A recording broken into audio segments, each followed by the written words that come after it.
Hello everyone, welcome to knowledge plus. इस video में आज हम लोग इंडियन इकोनॉमी को पढ़ने जा रहे हैं, जो कि मेनली फोकस होगा यूपीएससी एग्ज़ाम के लिए। यूपीएससी का जो सिविल सर्विस एग्ज़ाम होता है उसके लिए। तो आइए शुरू करते हैं आज का वीडियो। तो सबसे पहला टॉपिक आज हम लोग को पढ़ना है। यदि आप इसके पहले का वीडियो नहीं देखें तो जाकर ज़रूर देखें। जो हम लोग का सबसे पहला टॉपिक पढ़ना है क्वान्टिटेटिव ईजिंग। तो ये आरबीआई के द्वारा कब किया जाता है कि it refer to an extreme form of monetary easing through which the central bank flood the financial system with liquidity. तो ये कब किया जाता है? जब मार्केट में काफ़ी ज़्यादा स्लो डाउन हो तो यहाँ पे किया जाता है कि आरबीआई के द्वारा बहुत सारे ऐसे स्टेप लिए जाते हैं जिससे मार्केट में बहुत ज़्यादा पैसा, मतलब कि लिक्विडिटी का फ्लड आ जाता है। जैसे यहाँ पे देख सकते हैं कि flood the financial system with liquidity, cash काफ़ी ज़्यादा हो जाता है मार्केट में। It is done to induce bank lending to productive sector of the economic and thus promote growth during time when the bank are over cautious to lend the money due to prevailing situation of recession और depression. तो ऐसा तब किया जाता है जब यहाँ पे रिसेशन या डिप्रेशन की स्थिति हो। रिसेशन किसको बोलते हैं? जब कंटिन्यूसली स्लो डाउन होता है ना।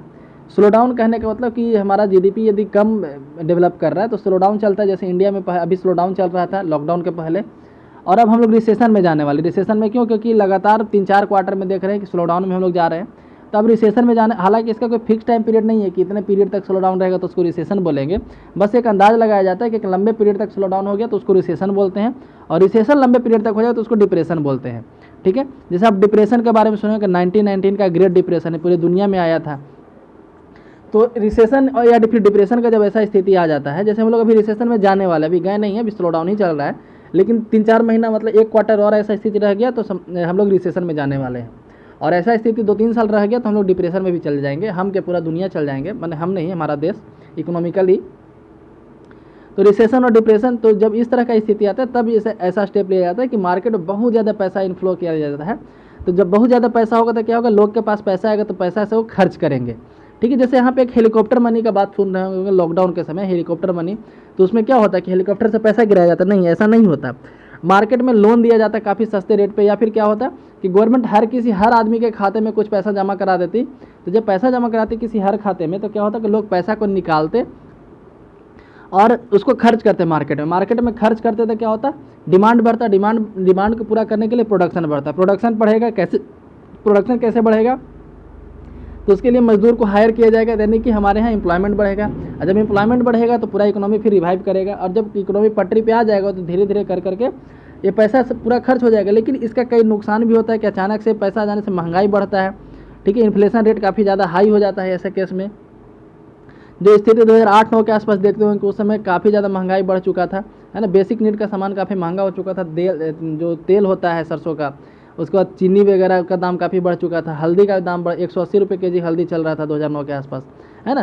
तो वही रीज़न था, उस समय काफ़ी पैसा भेज दिया था मार्केट में, क्योंकि उस समय हम लोग भी स्लो डाउन से गुजर रहे थे। तो फिर जब पैसा जब लिमिट हो जाता तो उसके बाद फिर पैसा को वापस लाने के लिए कल हम जो पढ़े थे CRR को बढ़ा दिया जाता है, SLR को बढ़ा दिया जाता है, रिवर्स रेपो रेट बढ़ा दिया जाता है, ये सब काम किया जाता है। तो ये जो है प्लस माइनस चलते रहता है इकोनॉमी में।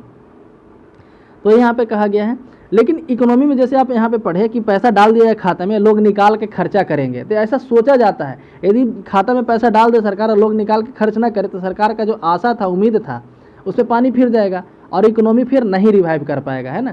तो इकोनॉमी में ऐसा सोचा जाता है, इकोनॉमिकल बिहेवियर इसको बोलते हैं कि लोगों के हाथ में पैसा आएगा तो खर्च करेंगे। इकोनॉमी का थ्योरी है, इकोनॉमिकल बिहेवियर इसको कहा जाता है कि लोगों के हाथ में पैसा आएगा तो खर्च करेंगे, निश्चित ही खर्च करेंगे। हाँ, 100 में से हो सकते हैं 2 लोग खर्च नहीं करें, लेकिन बाकी 98 लोग उसमें पैसा खर्च करेंगे। और यही सोच के चला जाता है। जैसे कल से जो भी हम पढ़ा रहे होते, रेपो रेट पढ़ा रहे थे, क्या बोले कि रेपो रेट जब घटाया जाता है तो बैंक को सस्ता लोन मिलेगा, सस्ता लोन मिलेगा तो बैंक सस्ता लोन देगा भी। जब सस्ता लोन देगा तो ज़्यादा लोग लेंगे, लोन लेके क्या करेंगे, खर्च करेंगे, है ना। तो अल्टीमेटली क्या लोग खर्च करेंगे। यदि लोन लेके लोग नहीं खर्च करें तो फिर सारा किया धरा बर्बाद हो जाएगा। या फिर आरबीआई रेपो रेट घटा दिया लेकिन बैंक जो है अपना रेट नहीं घटाया, मान लीजिए कि बैंक जो है लोन सस्ता नहीं देगा, तो फिर आरबीआई जो सोचा था, उसका जो सोच था कि हम यहाँ से रेट घटाएंगे, बैंक में रेट घटा देगा, तो वो तो पूरा होगा नहीं गए, है ना। तो इस तरीके से इकोनॉमी में ऐसे ही सोचा जाता है, यहाँ पर ट्रस्ट बनाया जाता है कि हम ऐसा करेंगे तो भी ऐसा करेगा। लोगों के हाथ में पैसा आएगा तो खर्च करेंगे, ये भी फिक्स है। In quantitative easing QE, the central bank purchases financial asset like treasuries and corporate bond and from financial institutions using money it has created. Next है मार्केट स्टेबलाइजेशन की। मार्केट को स्थिर करने के लिए आरबीआई के द्वारा क्या स्टेप लिया जाता है? It is use by RBI in times of volatility in exchange rate. जब एक्सचेंज रेट वोलेटाइल हो जाता है, एक्सचेंज रेट मतलब कि जब यूएस डॉलर जो है और रुपये का वैल्यू काफ़ी ज़्यादा वोलेटाइल हो जाता है। जैसे होता है एक्चुअली क्या कि देखिए, जिसका डिमांड बढ़ेगा उसका प्राइस बढ़ जाता है। तो यदि यूएस डॉलर का डिमांड मार्केट में बढ़ गया तो यूएस डॉलर का प्राइस बढ़ जाता है। यदि रुपया का जो डिमांड बढ़ जाता है तो रुपया का प्राइस बढ़ जाएगा। यूएस डॉलर के मुकाबले रुपया मजबूत होता है उस केस में। तो आरबीआई जब देखता है यहाँ पे कि यूएस डॉलर काफ़ी ज़्यादा बढ़ते जा रहा है रुपये के मुकाबले, तो आरबीआई क्या करता है उस केस में, उसके पास जो अपना फॉरेन एक्सचेंज रिजर्व होता है, फॉरेक्स रिजर्व, उसमें से कुछ डॉलर जो है मार्केट में डाल देता है। इसके कारण से क्या होता है कि मार्केट में डॉलर का संख्या बढ़ जाता है। अब डिमांड है तो उसके मुकाबले मतलब कि सामान वहाँ पे पहुँच गया, डॉलर पहुँच गया, तो डॉलर का स्थिर भाव रह जाता है। मान लीजिए कि ऐसे समझिए कि पहले मार्केट में $100 था, ठीक है, और उसके खरीदने वाले 100 लोग थे, तो हर कोई क्या कह रहेगा, डॉलर को खरीद रहा है 100 लोग या फिर 200 लोग थे, ऐसे समझिए 200 लोग थे, हर कोई $1 खरीदना चाहता है, तो इसका डिमांड अभी बढ़ा हुआ है, तो रुपये के मुकाबले डॉलर इस केस में क्या होगा, काफ़ी बढ़ने लगेगा। अब आरबीआई बैठे बैठे देखेगा कि हमारा पैसा तो गिर रहा है, उसका वैल्यू एकदम गिर रहा है, तो आरबीआई क्या करेगा, अपना जो फॉरेन एक्सचेंज है, फॉरेन एक्सचेंज रिजर्व जो है, फॉरेक्स रिजर्व, उसमें से कुछ डॉलर इसमें डाल देगा। मान लीजिए कि $50 डाल दिया तो $150। अब जो है ज़्यादा लोगों को मिल पाएगा। यहाँ पे डिमांड थोड़ा सा कम गया ना, डिमांड तो अभी भी है लेकिन इधर से सप्लाई थोड़ा सा बढ़ा दिया गया है ना, तो इस केस में क्या होगा, डॉलर रुपये के मुकाबले ज़्यादा मजबूत नहीं हो पाएगा, तो मार्केट को स्टेबल किया गया यहाँ पे, है ना। या फिर जब देखा जाता है कि डॉलर अचानक से नीचे गिरने लगा है, तो उस केस में क्या होता है कि आरबीआई जो इसमें से कुछ डॉलर अपने पास ले लेता है, ठीक है। तो इस तरीके से आप समझ सकते हैं। या फिर इसको आप कोई सामान से रिलेट कीजिए, मार्केट के कोई सामान से रिलेट कीजिए कि मान लीजिए कि बाजार में प्याज है 50 kg, तो भाव उस समय चल रहा है मान लीजिए कि 20 रुपये kg। मान लीजिए कि प्याज कहीं से और आ गया 100 kg, तो भाव उस समय अचानक से नीचे चला जाएगा, है ना। तो यही यहाँ पे होता है कि डॉलर पहले 100 पीस था, उसके खरीदने वाले कुछ लोग थे, अब डॉलर 50 आरबीआई डाल दिया इसमें, तो $150 हो गया, तो खरीदने वाले भी कुछ लोग होंगे ही, लेकिन यहाँ पे प्राइस जो है अचानक से नहीं बढ़ेगा। तो वही यहाँ पे यार आरबीआई माइट रिलीज और बाई फॉरेन एक्सचेंज, या तो बाई करेगा या तो रिलीज करेगा मार्केट में foreign exchange to stabilize exchange rate को स्थिर रखने के लिए।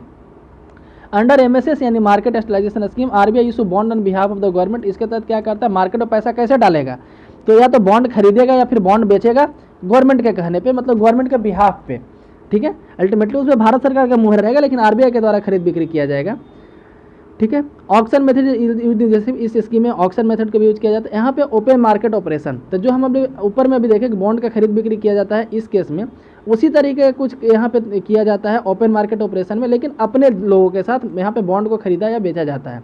OMO refer to the sale and purchase of government security in the open market. Government security कहने मतलब government bond.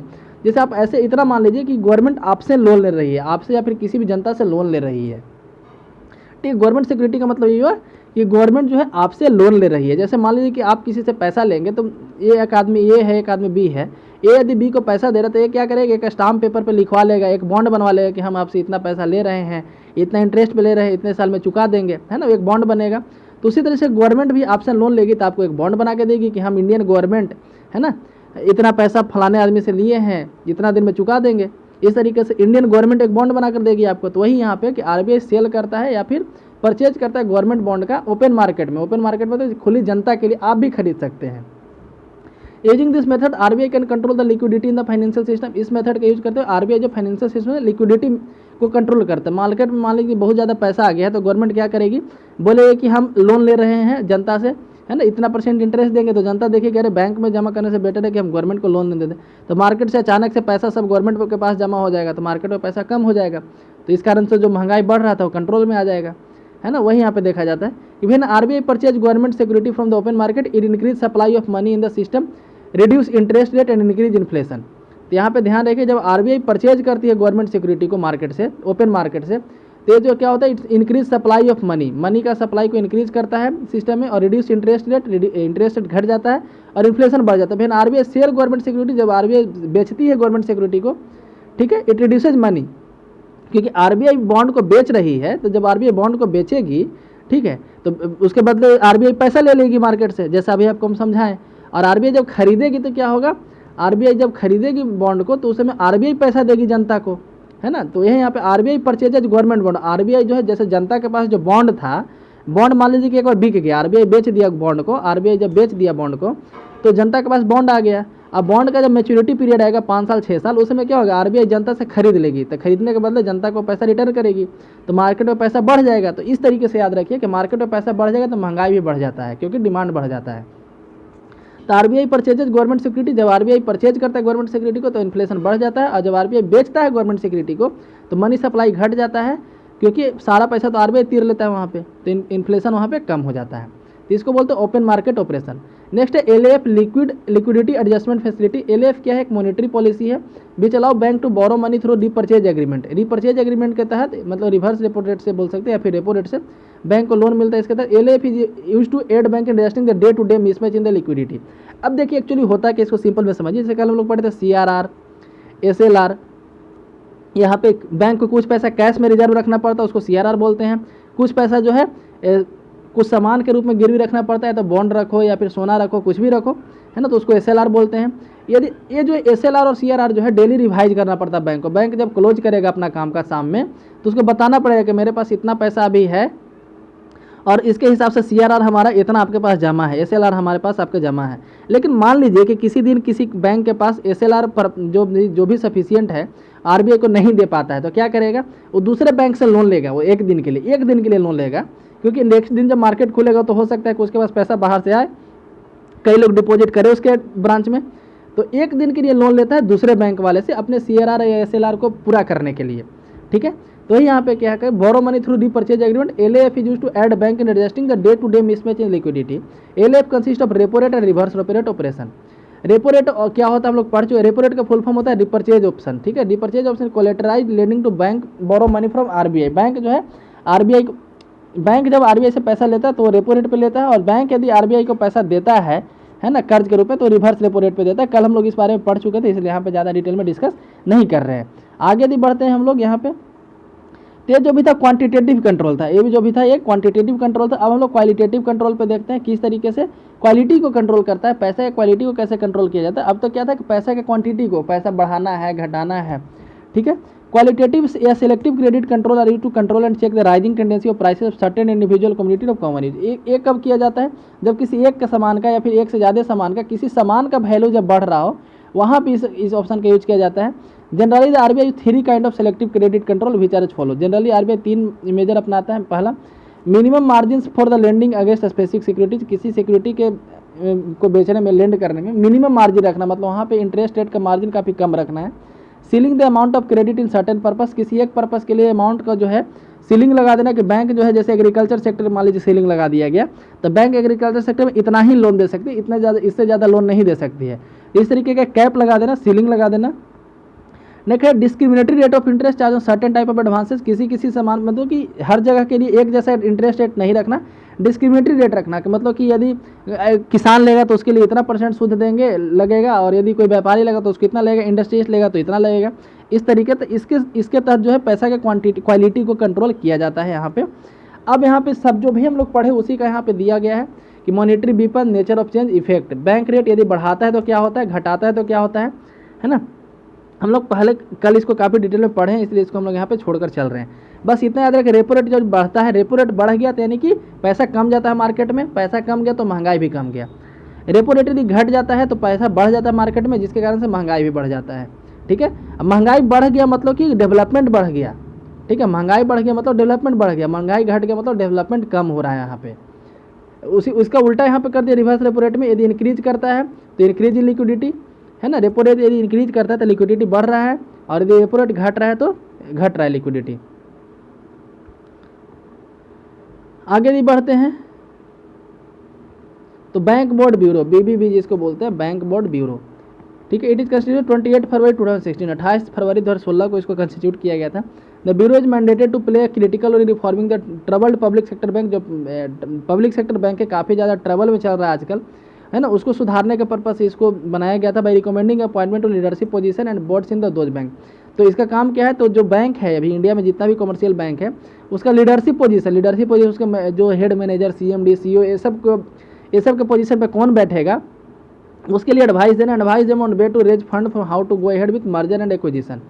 Vinod Rai former CAG जो है हमारे इंडिया के थे, former CAG was name the first chairman of bank board bureau. तो पहले chairman कौन थे बैंक बोर्ड ब्यूरो को, बीबीबी के, तो विनोद राय। ये बनाया गया था 28 फरवरी 2016 में, याद रखिएगा। The tenure of Rai and other members of the board will be of 2 years. तो जो भी बोर्ड मेंबर होंगे उसका जो टेन्यूर होगा 2 साल का होगा। Beside this member they will 2 representatives from the government. तो इसके अलावा गवर्नमेंट की तरफ से 2 रिप्रेजेंटेटिव्स आएंगे, कौन कौन, तो secretary department of financial service and financial ministry and secretary department of public enterprise. तो 2 सेक्रेटरी होंगे यानी कि 2 IAS ऑफिसर होंगे। The deputy governor of RBI of India will represent the central bank on the board. Central bank को मतलब कि RBI को कौन यहाँ पे मतलब कि रिप्रेजेंट करेगा, तो डिप्टी गवर्नर जो होंगे RBI के वो होंगे। All the members and chairman will be part time, तो जो भी मेंबर होंगे और चेयरमैन होंगे सब इसमें पार्ट टाइम मेंबर होंगे।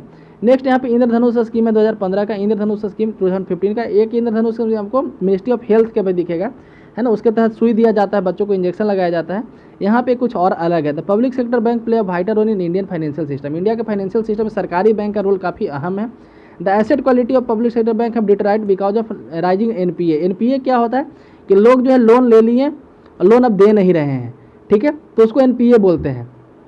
NPA का मतलब होता है नॉन परफॉर्मिंग एसेट, तो यानी कि लोन जिस दिन पे करने का तारीख था उससे 90 दिन के अंदर यदि तारीख या 90 दिन के अंदर यदि पैसा या सूद कुछ भी नहीं आता है या फिर आदमी खुद यदि चल के नहीं आता है तो उसको NPA बोल दिया था। मान लीजिए कि कोई लोन के देने का तारीख था 31 मार्च, बोला कि 31 मार्च को हम पैसा दे देंगे, जिस समय लोन लिया गया था उसमें बोलिए कि 31 मार्च 2020 को हम पैसा दे देंगे। अब 31 मार्च 2020 को पैसा नहीं आया तो बैंक वाला वेट करेगा कि हो सकता है कल पहुंचा दे, हो सकता है 2 तारीख को पहुंचा दे। ये वेट करते करते 90 दिन निकल गया, है ना। 90 दिन के अंदर या तो पैसा नहीं आया या सूद नहीं आया या फिर आदमी जो लोन लिया था वो खुद नहीं आया, है ना। यदि आदमी भी खुद चल के आ जाए कि हम किसी कारणवश नहीं दे पाए हैं, हमारे लोन को रीस्ट्रक्चर कर दीजिए। रीस्ट्रक्चर कर दिए मतलब जो 31 दिन को उसको देना था उसको एक फ्रेश लोन बना देंगे और वहाँ से नया इंटरेस्ट चालू होगा, मतलब वहाँ से एक नया लोन सैंक्शन हो जाएगा। आप ऐसे समझिए कि लाइब्रेरी में आप बुक जमा करने गए, जमा करने का आपको 15 तारीख को जमा करना था और 15 तारीख को जा करके बोले कि मैम हमको बुक रीइशू कर दीजिए, तो 7 दिन के लिए दोबारा रीइशू हो गया, है ना। इस तरीके से तो आप 22 तारीख को भी रिटर्न कर रहे हैं, बुक आप ही के पास रह गया। तो उसी तरीके से लोन को रीइशू वहाँ पे करवा दिया जाता है कि 31 दिन को मान लीजिए कि आपको 20,000 रुपया देना था हमको, तो 20,000 रुपया का एक नया लोन बना दीजिए हमको, है ना। तो क्या हुआ कि या तो पैसा नहीं आया या फिर आदमी मतलब कि सूद नहीं आया या फिर आदमी खुद नहीं आया। तीनों केस में यहाँ पे NPA घोषित कर दिया था। 90 दिन का वेटिंग पीरियड यहाँ पे, तो 90 दिन इंतजार करता है बैंक वाला बैठ करके कि अच्छा अभी है ना टाइम, पहुँचा देगा पैसा, तो उसको NPA बोलते हैं। Indradhanush scheme is used for banking reform in India, इसके लिए इंद्रधनुष स्कीम लाया गया। The 7 key reform of Indradhanush mission include appointment, तो इसमें 7 यहाँ पे रिफॉर्म था, इसीलिए इसको इंद्रधनुष रखा गया नाम, ठीक है। तो appointment, de-stressing, capitalisation, empowerment, framework of accountability and governance reform, ये 7 तरीका था। क्या क्या, तो पहला अपॉइंटमेंट, है ना, ऐसे लोगों को अपॉइंट करना जो पैसा वसूल कर सके। डीस्ट्रेसिंग, तो मतलब कि बैंक के ऊपर से स्ट्रेस को कम करना, उसको कैसे किया जाएगा, तो पैसा सरकार दे देगी, है ना। Capitalization, empowerment, framework of accountability, किसी को जिम्मेदार ठहराने का लोन उसको कौन दिया था। गवर्नेंस रिफॉर्म, है ना, कई बार देखा जाता है कि लोन फेक लोन क्रिएट यहाँ पे दे दिया जाता है। फेक लोन दे दिया कहने का मतलब क्या हुआ कि गलत तरीके से लोन दे दिया जाता है, तो उसको यहाँ पे रिफॉर्म करना, ये भी यहाँ पे देखना है। आगे यदि बढ़ें तो अब है कमर्शियल बैंक के बारे में पढ़ना। अभी तक हम लोग पढ़ रहे थे कि बैंक किस तरीके से लोन को मैनेज करता है, रेपो रेट क्या होता है, रिवर्स रेपो रेट क्या होता है, मॉनेटरी पॉलिसी क्या होता है, मॉनेटरी पॉलिसी कमेटी क्या होता है। याद रखिए मॉनेटरी पॉलिसी गवर्नमेंट तय करती है और फिजिकल पॉलिसी उल्टा बोल दिया, मॉनेटरी पॉलिसी RBI तय करती है और फिजिकल पॉलिसी गवर्नमेंट तय करती है, ठीक है। फिजिकल पॉलिसी गवर्नमेंट और monetary policy RBI। All banks are mentioned in the second schedule RBI act 1934 of scheduled bank. तो यहाँ पे सबसे पहला टर्म आता है शेड्यूल्ड बैंक। शेड्यूल्ड बैंक किसको कहते हैं, तो RBI एक्ट जो है 1934 का, उसका शेड्यूल सेकंड में, सेकंड शेड्यूल में जिस बैंक का नाम आ गया है तो उसको बोलते हैं scheduled bank. This bank comprise scheduled commercial bank, scheduled cooperative bank, scheduled commercial bank. तो इसमें शेड्यूल्ड कमर्शियल बैंक और शेड्यूल्ड कोऑपरेटिव बैंक दोनों आते हैं। शेड्यूल कमर्शियल बैंक जो इंडिया में, उसको 5 कैटेगरी में या फिर 5 group architect 5 different groups according to ownership और नेचर ऑफ ऑपरेशन, है ना, 5 तरीके में बांटा गया है इंडिया में कमर्शियल बैंक को। Apart from basic banking business, banks also undertake services such as safe custody of valuables, granting and insurance of letter of credit to facilitate international trade, buying and selling in foreign exchange, collection of bills among others. तो bank के द्वारा और भी काम किया जाता है। Banking business का मतलब होता है कि सिर्फ पैसा को जमा लेना और देना, है ना, जो जमा काउंटर होता है और निकासी काउंटर होता है, बैंकिंग का मतलब बस उतना ही होता है। उसके अलावा जो कोई भी काम होता है बैंक में वो नॉन बैंकिंग काम कहा जाता है वहाँ पे। Bank also act as agent of government and other entity to undertake agency business. क्या कर रहा है कि बैंक जो है गवर्नमेंट के एजेंट के रूप में भी वर्क करता है कभी कभी। Extending loan and advances to the needy sector of economy on a priority basis, very crucial function banking sector. तो क्या कर रहा है कि बैंकिंग सेक्टर का एक इंपॉर्टेंट यहाँ पे क्रूशियल रोल किस चीज़ में है, प्रायोरिटी सेक्टर, जैसे कल बताए थे कि मतलब कि गवर्नमेंट के द्वारा तय किया जाता है प्रायोरिटी सेक्टर कि किस सेक्टर में लोन ज़्यादा देना है। तो वही यहाँ पे कह रहा है कि जो नीडी लोग हैं, जो ज़रूरतमंद लोग हैं, या प्रायोरिटी सेक्टर में ज़्यादा लोन देना। The first bank of limited liability manage by Indians was Awadh commercial bank. तो लिमिटेड लाइबिलिटी यहाँ पे मतलब कि आधा अधूरा इंडियन लोगों का बैंक था, आधा इसमें विदेशी लोग थे और आधे इंडियन लोग थे। ये तो इस तरह का बैंक जो था 1881 बनाया गया था, अवध कमर्शियल बैंक। उसके बाद पंजाब नेशनल बैंक इस्टेब्लिश किया था 1894 में। 1894 में पंजाब नेशनल बैंक बनाया गया था लाला लाजपत राय के द्वारा। और स्वदेशी मूवमेंट भी चुके 1936 इनक्वायरी द फॉर्मेशन और नंबर ऑफ कमर्शियल बैंक। जो कमर्शियल बैंक बनाया गया कई बार 1906 में, ठीक है, स्वदेशी मूवमेंट के द्वारा इसको बनाया गया था। अब है classification of commercial bank. Commercial bank का क्लासिफिकेशन तो दो तरीके से, शेड्यूल कमर्शियल बैंक पहला आ गया और शेड्यूल कोऑपरेटिव बैंक होगा दूसरा, है ना। यहाँ पे नॉन शेड्यूल कमर्शियल बैंक दिया है, तो इसको कमर्शियल बैंक का टाइप था, इसलिए शेड्यूल और नॉन शेड्यूल दिया है। यदि बैंक का टाइप रहता तो होता commercial bank and cooperative bank. तो scheduled commercial bank in India और दोज बैंक स्पीच में इंक्लूडेड इन सेकंड शेड्यूल। तो जैसा कि ऊपर हम लोग पढ़े कि सेकंड शेड्यूल में यदि किसी का नाम आ गया तो उसको शेड्यूल कमर्शियल बैंक बोलते हैं। RBI in turn include only those bank in schedule which satisfy the criteria mentioned section 42(6). तो आरबीआई एक्ट में क्रिटेरिया है सेक्शन 42(6)A में, इस क्रिटेरिया को जो फॉलो करता है उसी का नाम शेड्यूल सेकंड में लिखा जाता है। ऐसा नहीं कि किसी बैंक का नाम शेड्यूल सेकंड में लिख दें। क्या क्या क्रिटेरिया है? तो शेड्यूल बैंक और those bank minimum paid up of capital and revenue in about 5 lakh. तो क्या कह रहा है कि जो ऐसा बैंक शेड्यूल बैंक और those bank minimum paid up capital and reserve amount is up to 5 lakh. दूसरा है कि those bank have to submit detail of their activity to RBI every week. हर सप्ताह उसको अपना कारनामा आरबीआई को बताना पड़ेगा कि इस सप्ताह हम क्या क्या किए हैं। नॉन शेड्यूल कमर्शियल बैंक में क्या है कि आर दोज भी have not been included second schedule, जो सेकंड शेड्यूल नहीं है, ठीक है। हालांकि एसएलआर इनको भी रखना पड़ता है। और non schedule bank are also subject to statutory cash reserve requirement. जैसे हम लोग ऊपर में सीआरआर एसएलआर वगैरह पढ़े थे, तो सारे बैंक पे लागू होता है, शेड्यूल पे भी और नॉन शेड्यूल पे भी। But they not required to keep them with RBI, they may keep this balance with themselves. तो हालांकि ये जो सीआरआर और एसएलआर है उनको आरबीआई के पास नहीं रखना पड़ता, वो बोलते हैं कि हम अपने पास ही, मतलब आरबीआई बोलता है कि आप उतना पैसा अलग छाट करके अपने पास ही रख लो, ठीक है, लेकिन पैसा रख लो छाट करके, ठीक है। वो पैसा क्यों रखा जाता है? ताकि यदि कोई बैंक डूब भी जाए इन फ्यूचर तो उस जो सीआरआर और एसएलआर का पैसा है उससे जो जमा करने वाले लोग हैं उनको पैसा हम दे सके। They are not entitled to borrow from RBI for normal banking purpose. Normal banking purpose के लिए नॉन शेड्यूल बैंक जो है आरबीआई से लोन नहीं ले सकते, ठीक है। हालांकि जो है अब नॉर्मल सर्कमस्टांसेज में, मतलब जब उनका स्थिति काफ़ी ज़्यादा खराब हो तो आरबीआई के पास वो अप्रोच कर सकते हैं। अदर बैंक्स ऑफ इंडिया, तो बाकी और के बैंक में कितने तरह के होते हैं? तो पहला पब्लिक सेक्टर बैंक, इसे ओनरशिप के आधार पर है, मालिकाना हक के आधार पर। The central government entered the banking business with the nationalisation of imperial bank 1965। तो 1955 में इंपीरियल बैंक ऑफ इंडिया, जिसका नाम बदल के बाद में एसबीआई किया गया, स्टेट बैंक ऑफ इंडिया, उसको नेशनलाइज किया गया। इसी के साथ गवर्नमेंट जो है बैंकिंग सेक्टर में इंटर किया। टेक ऑफ 60% और taken by RBI and the new bank named state bank of India. तो इंपीरियल बैंक ऑफ इंडिया का 60% मालिकाना हक जो है आरबीआई खरीद लिया था उस समय, और एसबीआई उसका नाम रखा गया। The 7 other banks become the subsidy of new bank nationalise 19 जुलाई 1960। 1960 में 7 और बैंक को यहाँ पे नेशनलाइज किया गया जो इसी के सब्सिडरी थे, ठीक है।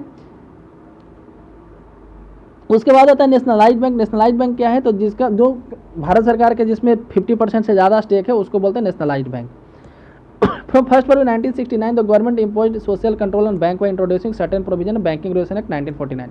बैंकिंग रेगुलेशन एक्ट जो है 1949 का, उसमें कुछ प्रोविजन में चेंज किया गया, कुछ अमेंडमेंट लाया गया 1 जनवरी 1969 को। वहाँ से जो है कुछ उस पर सोशल कंट्रोल लगाया गया बैंक के ऊपर। This is now become easier to understand that all those banks which are taken through banking company bill are called nationalized bank. Government of India issued a nationalized bank. क्या करें? Government of India issued an ordinance in 1969 एक ordinance आया था। And nationalize 14 largest commercial bank India from the midnight of 19 जुलाई 1969। 19 जुलाई 1969 से जितना 14 bank उसमें जो बड़ा बैंक था उसको नेशनलाइज किया गया। On 15 April 1986 most bank have demand and their liabilities not less than 200 crore were nationalise. 15 अप्रैल 1980 को 6 और बैंक को जो नेशनलाइज किया गया यहाँ पे।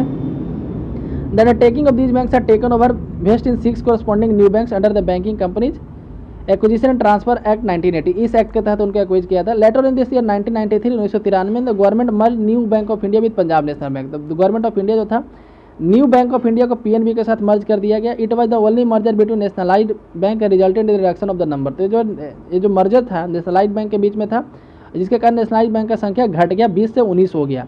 इन the group wise classification 31 December 2007 IDBI bank limited has been included in nationalise bank. उसी तरह से आईडीबीआई को जो है अब नेशनलाइज बैंक का दर्जा दिया गया 2007 से, ठीक है। तो नेशनलाइज बैंक का लिस्ट यहाँ पे दिया गया। हालांकि अब ये लिस्ट काफ़ी कम गया क्योंकि इसमें काफ़ी ज़्यादा मर्जर किया गया है। तो अभी नेशनलाइज्ड बैंक की संख्या कितना है, आप इसको कमेंट सेक्शन बताइए, आपके लिए होमवर्क है कि अभी नेशनलाइज्ड बैंक की संख्या कितनी है। आपके लिए होमवर्क है, जैसे यहाँ पे कुछ लिस्ट देख सकते हैं, Allahabad bank, bank of Baroda bank, ये सब सरकारी बैंक का लिस्ट है ना। तो कई लोग जैसे यूको बैंक को बहुत लोग प्राइवेट समझते होंगे, चाहे इसमें से कई लोग बैंक को लोग जो है प्राइवेट समझते हैं, लेकिन ऐसा नहीं है। Andhra bank, bank of India bank, Canara bank, corporation bank, ये सब जो है इंडियन बैंक, ये सब जो है सरकारी बैंक है, नेशनलाइज्ड बैंक है। इस्टेब्लिशमेंट ऑफ बैंक, बैंक का इस्टेब्लिशमेंट ये यहाँ पे दिया हुआ, आप यहाँ पे देख सकते हैं, जैसे bank of Bengal, bank of Mumbai, bank of Madras, Allahabad bank 1865 का काफ़ी पुराना बैंक है। Alliance of Shimla, Punjab national bank 1894 का, bank of India, bank of Baroda, central bank of India 1911 में। स्टेट बैंक ऑफ इंडिया की बात करें तो SBI was previously called imperial bank of India, हम लोग अभी पढ़े थे 5 मिनट पहले। इंपीरियल बैंक ऑफ इंडिया इसको कहा जाता था। इसको क्रिएट किया गया था by amalgamation of 3 presidency bank, 3 presidency bank को मिलाकर के इसको बनाया गया था, bank of Bengal, Bombay and Madras, है ना।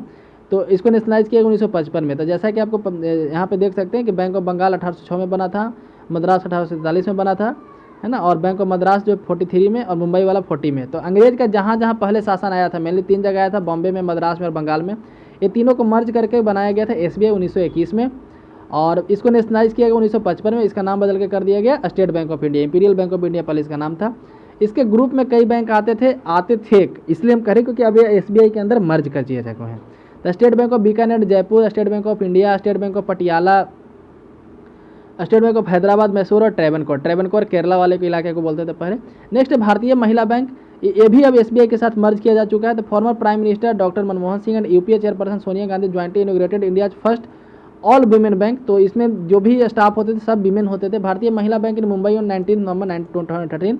तो 19 नवंबर 2013 को इसका मतलब कि इसको उद्घाटन किया गया था on the birth anniversary of former prime minister Indira Gandhi. तो जो हमारे भूतपूर्व प्रधानमंत्री थे इंदिरा गांधी, उनके जन्मदिन के अवसर पर भारतीय महिला बैंक खोला गया था। The main objective of bank is to focus on the banking need of women. तो इसका मेन ऑब्जेक्टिव क्या था, तो विमेन का जो बैंकिंग नीड है उसके ऊपर प्रमोट करना, उनमें इकोनॉमिक एम्पावरमेंट प्रमोट करना। The bank will commence operation with the initial capital 1000 crore, उसमें 1000 करोड़ का पूंजी दिया गया था। द इंडियन गवर्नमेंट और 12 नवंबर 2013, 12 नवंबर 2013 को अपॉइंटेड उषा, जो भी आप पढ़ लीजिएगा, appointed Usha Anant Subramanyam as the first chairperson and managing director public sector bank. तो 12 नवंबर 2013 को इनका पहला मैनेजिंग डायरेक्टर के रूप में इसको सेटअप किया गया था बीएमबी के, भारतीय महिला बैंक है। The BMB is based on the principle of women empowerment.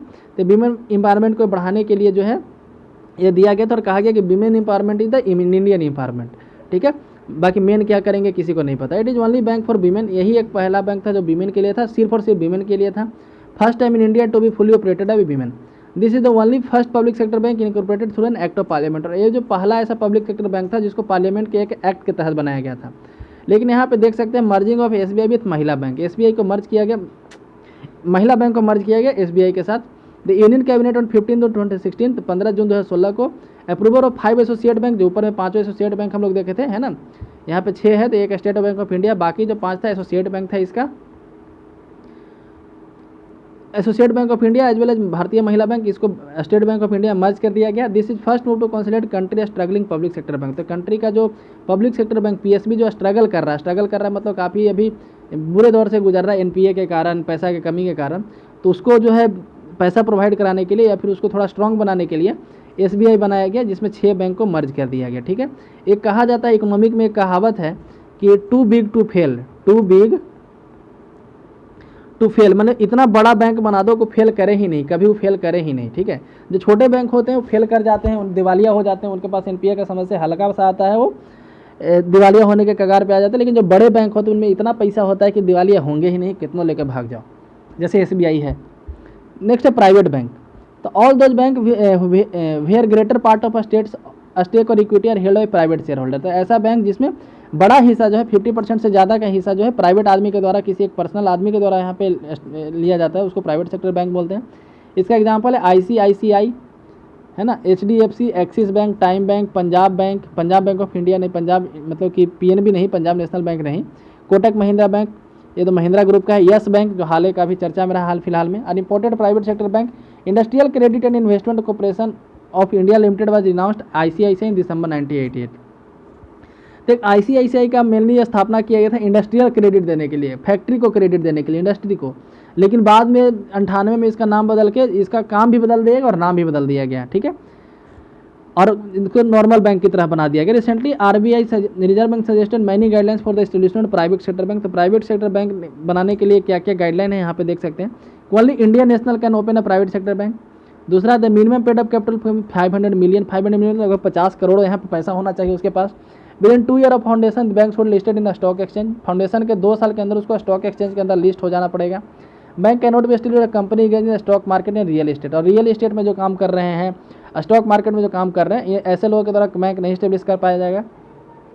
और public sector can not establish a private bank. और पब्लिक सेक्टर के जो आदमी हैं या फिर पब्लिक सेक्टर जो है इंडिया में, वो अपना प्राइवेट बैंक नहीं बना सकता। मतलब कि जैसे पब्लिक सेक्टर अब ऐसा रहता नियम तो पता चलता है कि बिजली विभाग का अलग एक बैंक बन गया है ना, वित्त विभाग का अलग एक बैंक बन गया, हालांकि बैंक वित्त विभाग का ही आता है। तो पब्लिक सेक्टर जो है अपना प्राइवेट बैंक नहीं बना सकते। अब टाइप्स ऑफ प्राइवेट बैंक भी बहुत तरह के हैं। पहला, old private sector bank, the bank which are not nationalise at the time of nationalisation. तो क्या कर जिस समय नेशनलाइजेशन हो रहा था 1969 में, है ना, पहले तो सारा प्राइवेट बैंक ही था, उसको सरकार खरीद ली जबरदस्ती कि तुम हमको बेचो। तो जिसको नेशनलाइज नहीं किया गया था 1969 में, उसको ओल्ड प्राइवेट सेक्टर बैंक बोलते हैं। उसके पहले से वो थे लेकिन उसको नेशनलाइज नहीं किया। There are not nationalise because there are small size regional focus. Nationalise न करने का 2 कारण था, या तो उनका साइज छोटा था, मतलब कि 200 करोड़ से छोटे होंगे, ठीक है, उनका साइज 200 करोड़ था, उसी को नेशनलाइज किया गया था। या फिर कि रीजनल फोकस होंगे। रीजनल मतलब किसी एक एरिया में ही ज़्यादा काम करते होंगे, बाकी दूसरे एरिया में काम नहीं करते होंगे। जैसे मान लीजिए कोई बैंक बिहार में सिर्फ काम करता होगा या सिर्फ यूपी में काम, मतलब कि पूरे कंट्री में उसका प्रेजेंट नहीं होगा।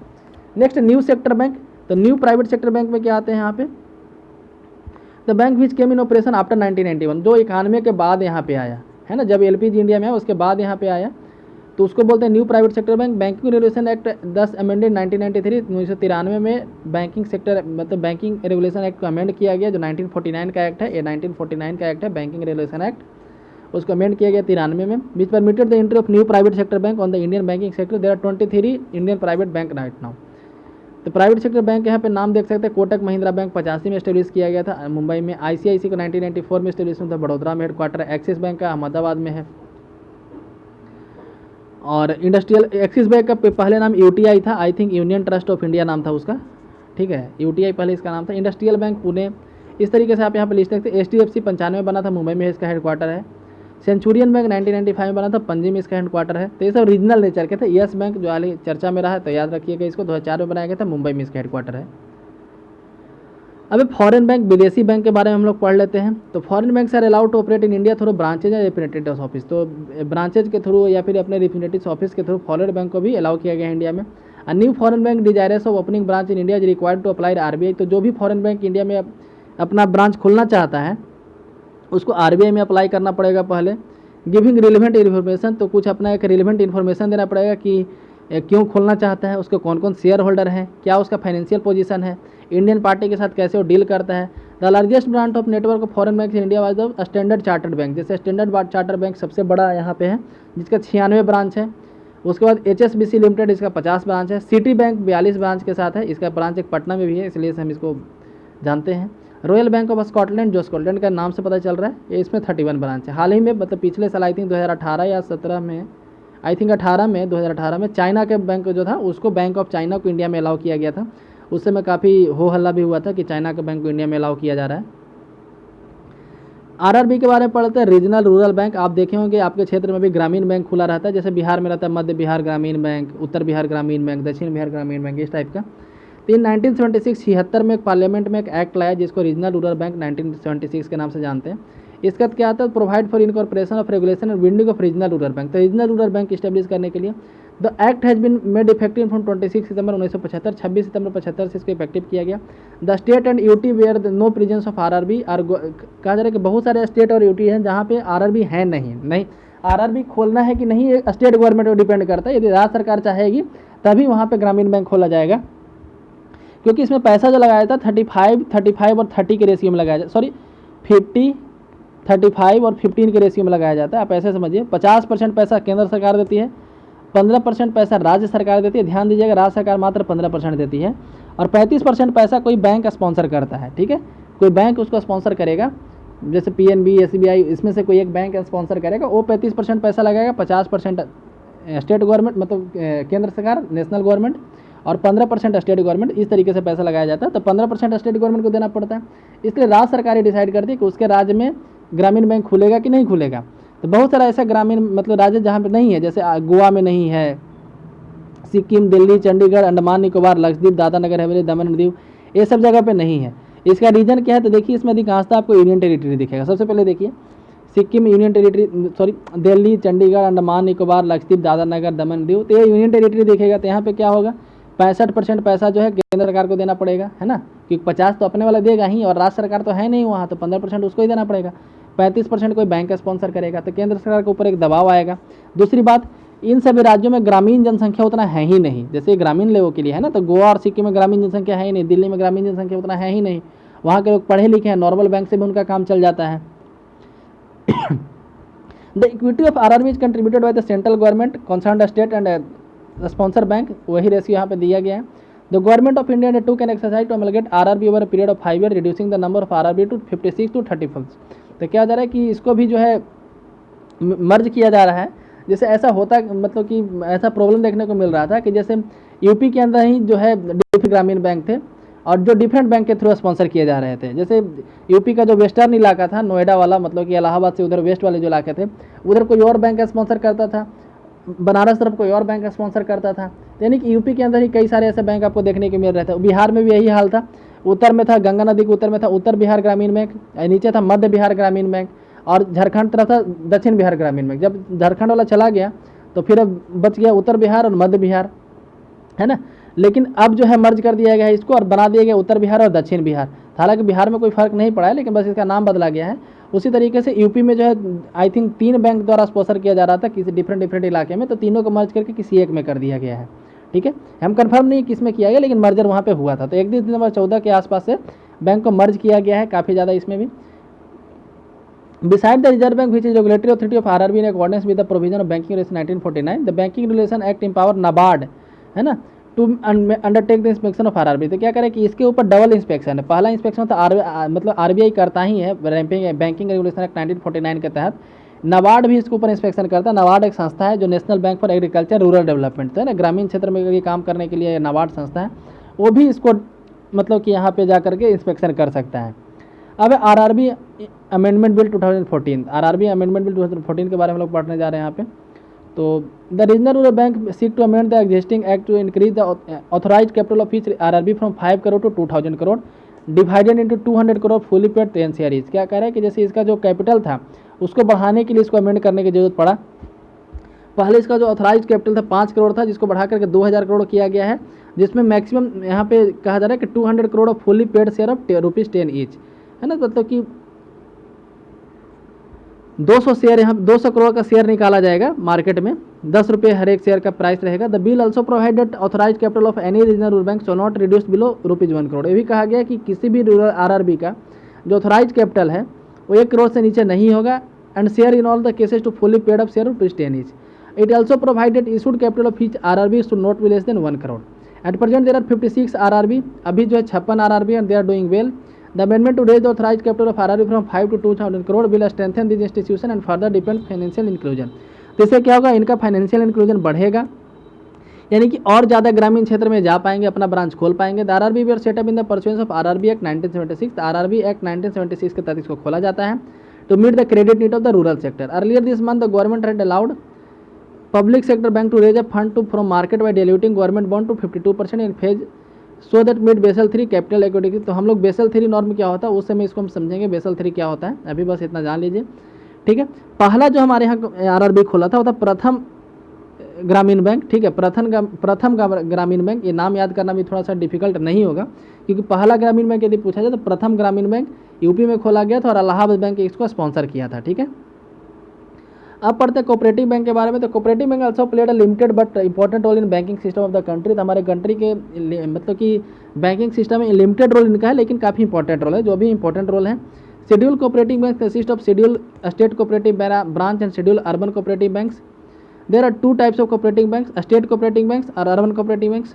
तो एसिस भी mean the principal cooperative society in state, the primary object of which the financial the other cooperative society in the state. The Banking Ombudsman Scheme 1995 notified with the RBI on 14 June 1995 was in term of power conferred by the Bank of Section Act 1935 Section 35A. और banking regulation act 1949। तो जैसे यहाँ पे कहा जा रहा है कि जो कोऑपरेटिव बैंक होता है इसमें क्या होता है कि कई लोग मिल करके पहले एक बैंक बनाते हैं, है ना, मतलब छोटे मोटे कोऑपरेटिव सोसाइटी बनाते हैं और इसी तरीके से बड़ा होते होते वो बैंक की तरफ फॉर्मेशन हो जाता है, ठीक है। तो हालांकि इसके ऊपर स्टेट गवर्नमेंट का रेगुलेशन होता था, लेकिन अब जो है आरबीआई का रेगुलेशन इसके ऊपर आएगा, क्योंकि कई जगह इसको फेल देखने के लिए मिल रहा है, मतलब कि फेलियर इसको मिल रहा है देखने के लिए। इससे लोन लेने में लोगों को लोन ले करके लोग इससे भाग जा रहे हैं, इसी कारण से दिवालिया हो रहा है। UCB are registered under the cooperative societies act of the respective state government. जो अर्बन कोऑपरेटिव बैंक होते हैं स्टेट गवर्नमेंट की तरह, मतलब कि स्टेट गवर्नमेंट पे रजिस्टर्ड होते हैं।